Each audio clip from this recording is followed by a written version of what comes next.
Hey, hello.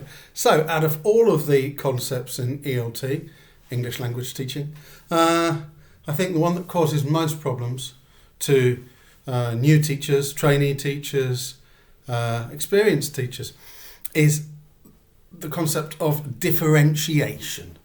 So, I've decided to use the channel to help people with that a little bit, if I can, to add my two penneth or my grain of salt, as it were. So I think I've got planned maybe a little series of maybe 8 videos talking about different aspects of differentiation with teenagers. So I've got quite a lot to say, but I've got to try and make it fairly concise.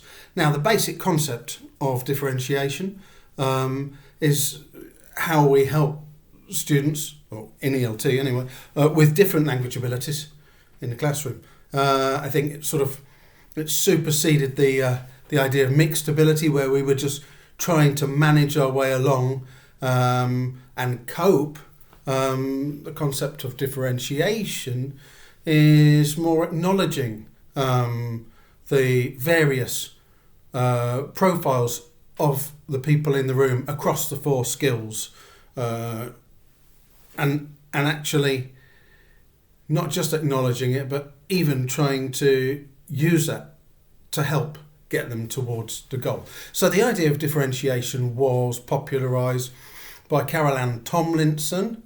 I'm not sure if she invented the concept, but she's definitely done a lot of work in mainstream US education with regards to the concept. And you can see lots of clips of her talking about differentiation on YouTube, and I recommend watching the clips, getting some of the books. So one of her definitions is how we help the struggling learners at one end and how we help the advanced learners at the other, and the middle students to get to the learning goals of the lesson. And she makes the point that what we don't want to do is dilute the goals or have different goals for different students. We're trying to get them to a common aim, to a common learning goal, as much as we can. So I started working with the concept of differentiation when I was doing a Trinity Diploma Young Learners module, and I still do. And I've been doing that for, I think, about 10 years. And the question of differentiation comes up regularly. In fact, one of the assignments we have on the module is about differentiation. And I could see teachers on the course falling into the same sort of traps and grappling with the same difficulties with the concept. And so decided with a fellow tutor, Daniel Barber, to write a couple of articles about the idea. We called the first one Untangling Differentiation. We wrote it for Modern English Teacher. If you subscribe to that magazine, then you will have access to the archives. You'll be able to have a look at that. And I'll also echo some of our thoughts in these clips. I also mentioned differentiation in my first book, Understanding Teenagers, which was written in 2018. There's a short chapter on it there. Again, I'll be echoing some of those ideas here. Now, when we transfer the concept of differentiation to the language learning classroom, it's a little bit different. But we want to sort of preserve the basic essence of the concept. So, running with this idea of keeping the goals of the lesson the same, I'm going to talk about how we can kind of structure the way that we express our aims or lesson aims in order to help fit differentiation into the lesson. I'm not just talking or doing this for teachers on certificate or CELTA or diploma or Delta courses, but I think it will definitely help if you're planning lessons and having those plans looked at, if you're teaching the lessons, having them observed. So on a technical level, yeah, I think these videos will help.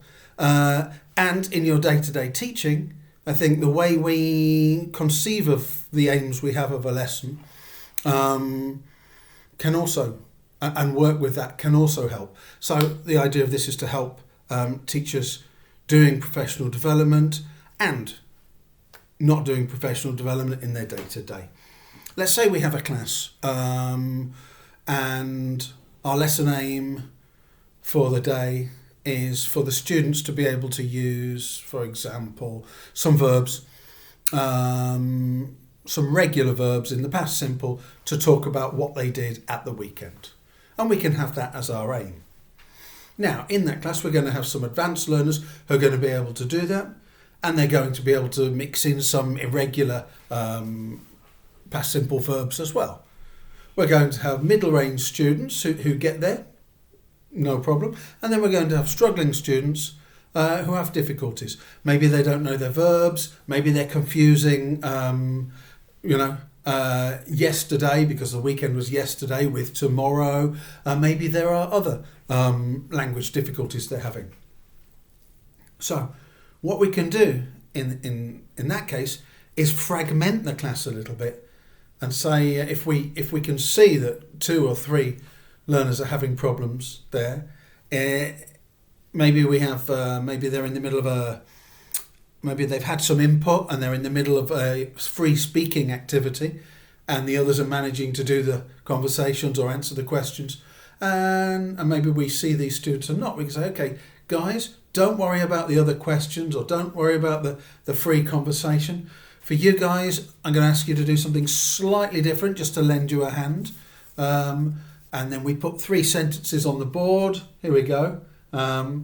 So the first one is, I watched hours of television at the weekend. The second one is, I studied for minutes or hours.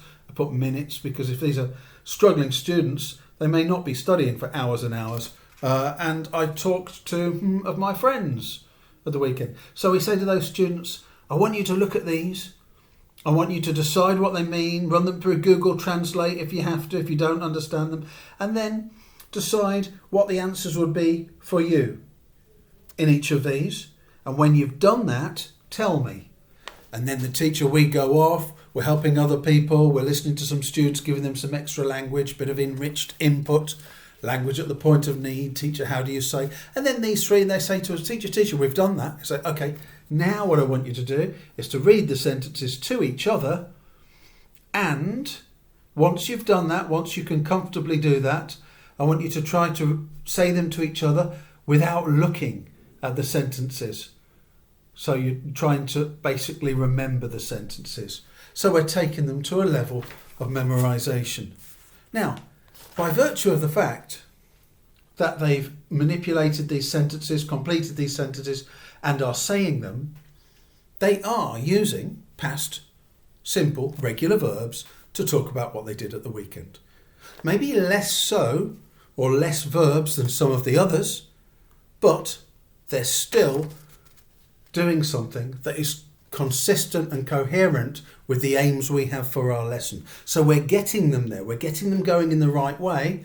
They're maybe just not going to get quite as far, but the aim, the objective is still in the same place. It's there, out there, in the future, and we're helping them progress towards it.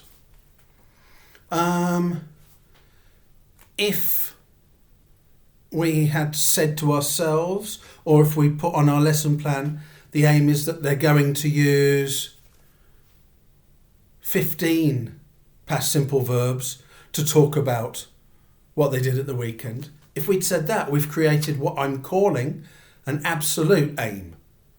And if they don't use the 15, they haven't achieved it. What we've got, if we just say use past simple regular verbs to talk about what they did at the weekend, we're creating an adjustable aim. Again, I'm coining the term here, I think, but that is an aim that's kind of stretch fit. So even if they only manage 3 sentences with 3 verbs, even with the verbs given, they're still consistent with the aim. And that's what I mean when I'm talking about adjustable aims. I've got a couple more here for you. So if we say write, the aim of the lesson is that students write 100 words about what they're going to do in the summer. Well, if they manage 100 words, great, we've kind of achieved that aim with those students. If they don't,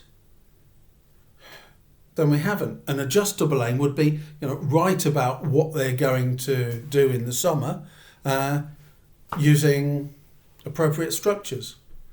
And then, even if a student only manages to write one sentence, we're still getting them towards the aim.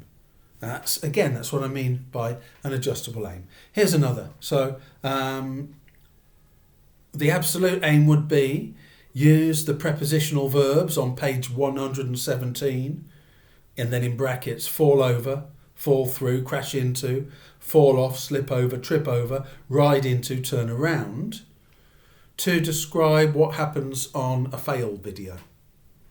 That's an absolute aim. If the students don't manage to use all of those, or if some individuals don't, then according to our stated aim, they haven't achieved the aims of the lesson. An adjustable aim would be use some prepositional verbs to talk about what happens in a fail video. Again, I think what I'm trying to say is we're being more than just tricksy in the way that we express our aims. We're creating an aim that could be achieved to a small degree or a lesser degree by our struggling learners and to a greater degree by our advanced learners. And whether that's on paper or whether that's in our head as we go, that's going to help us to adjust our support in the lesson and also to be satisfied with how far we get our students. Student X, I didn't manage to write much, but I managed to help them write 3 sentences, which was more than they could have written at the beginning of the lesson, for example. Or yes, Student Z did manage to use 1 or 2 of the phrasal verbs, which I gave them to describe a couple of those incidences on the fail video. So that's the first piece of advice. And I think at that point, if you've made it to 12 minutes 45, you deserve a rest from me. I'll continue with the idea of differentiation in the next videos. Guys, strength and energy with your teaching.